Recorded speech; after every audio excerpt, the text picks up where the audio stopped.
नमस्कार मित्रांनो, मुंबईकर या चॅनलमध्ये आपलं सगळ्यांचं मनपूर्वक स्वागत आहे. तर आज आपण बनवलेले आहे कारल्याची सुंदर अशी रस्सा भाजी. आणि ही कारल्याची भाजी आपण कशी बनवलेली आहे तीच आपण या व्हिडिओमध्ये तुमच्याबरोबर शेअर करणार आहोत. तर काहीतरी नक्की तुम्ही शिकणार आहात आज नवीन. तर व्हिडिओ शेवटपर्यंत नक्की पहा आणि चॅनलला सबस्क्राईब करायला विसरू नका. तर सर्वप्रथम आपण इकडे घेतलेले आहेत कारली, त्याच्यानंतर घेतलेले आहेत हे जे कारले आपण घेतलेले आहेत ते 6 ते 7 कारले आपण घेतलेले आहेत. मार्केटमधून आणलेले हे कारले आहेत. त्याचबरोबर इकडे आपण बघत आहात मी साईडला इन्ग्रेडियंट्स दिलेले आहेत. तर त्याच्यामध्ये कांदा, टमाटर, कढीपत्ता, कोथिंबीर, लसूण दिलेला आहे. त्याचबरोबर इकडे धने पावडर दिलेली आहे.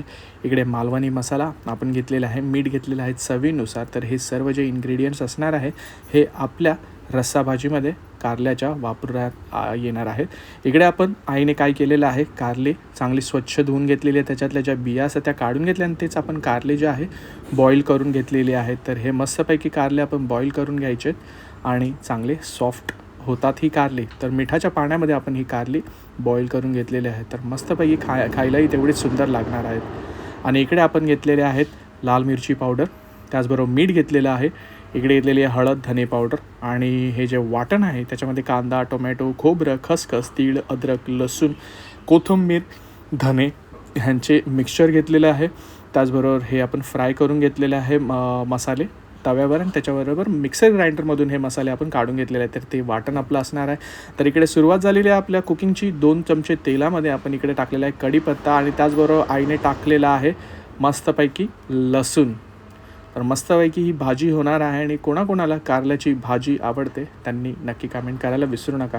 त्याच्यानंतर आईने ॲड केलेला आहे कांदा चांगला 2 ते 3 मिनटं फ्राय होऊन दिल्यानंतर इकडे टाकलेलं आहे मीठ.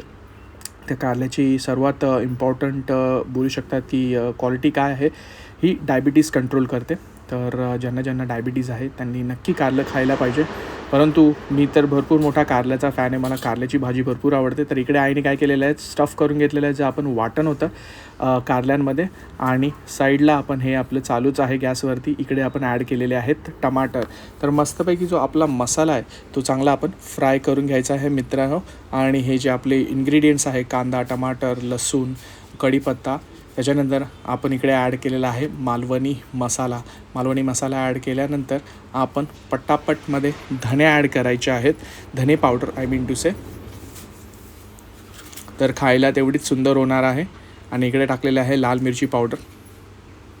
आणि इकडे ॲड केलेले आहे हळद. आणि मसाल्यांचं प्रमाण आपलं फक्त 1 चमचा असणार आहे, ना जास्त ना कमी. 1 चमचा. ही 4 ते 5 लोकांसाठी आपण भाजी बनवत आहोत. तर 1 चमचा इनफ आहे. त्याच्यानंतर जो आपला उरलेला जो मसाला होता वाटण तेच आपण ह्याच्यामध्ये मिक्स केलेलं आहे. आणि आता हे चांगलं मस्तपैकी एकजीव करून घ्यायचं आहे, फ्राय करून घ्यायचं आहे मित्रहो. आणि हे चॅनल व्हिडिओ बघता मुंबईकर या चॅनलला लाईक, शेअर, सबस्क्राईब करायला विसरू नका, कारण की ते आपल्याला एक मोटिवेशन देतं.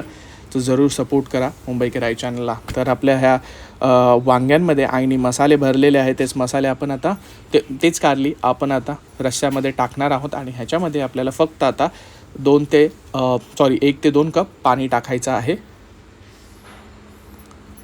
तर किती सुंदर असे मसाले स्टफ केलेले आहेत. तर आता ह्याच्यामध्ये आईने पाणी ॲड करायला सुरुवात केलेली आहे. इकडे आपण पाणी ॲड करत आहोत.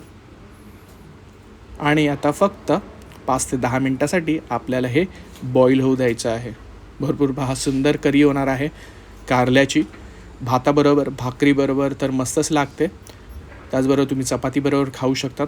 भरपूर उत्कृष्ट अशी रेसिपी झालेली आहे मित्रहो. इकडे चांगलं बॉईल आल्यानंतर ही आता आपण एका सेपरेटला साईड डिशमध्ये काढून घेणार आहोत. एका बाउलमध्ये काढून घेणार आहोत. तुम्हाला सर्व करून दाखवतो किती सुंदर रेसिपी झालेली आहे. सुगंधही तेवढा छान येत आहे. तर मित्रहो, अशा पद्धतीने तुम्ही नक्की करून बघा. मुंबईकर या चॅनलला सपोर्ट करायला विसरू नका. तर इकडे एका साईड डिशमध्ये आपण हे वांगे आणि रस्सा सेपरेटली अप्रतिमपणे साईडला काढलेला आहे. बघा, एकदम छान आणि सुंदर सुगंध सुटलेला आहे. दिसायलाही तेवढीच छान दिसत आहे आणि टेस्टलाही तेवढीच सुंदर आहे. इकडे आपण टाकलेला आहे कढीपत्ता गार्निशिंगसाठी. तर ही रेसिपी आवडली असेल तर लाईक करायला विसरू नका, सबस्क्राईब करायला विसरू नका. तुमचा सपोर्ट आपल्या चॅनलसाठी भरपूर महत्त्वाचा आहे. आणि अशा नवनवीन रेसिपीजसाठी मुंबईकर या चॅनलच्या पेजवरती लाईक शेअर सबस्क्राईब करायला विसरू नका. भेटूया पुढच्या व्हिडिओत.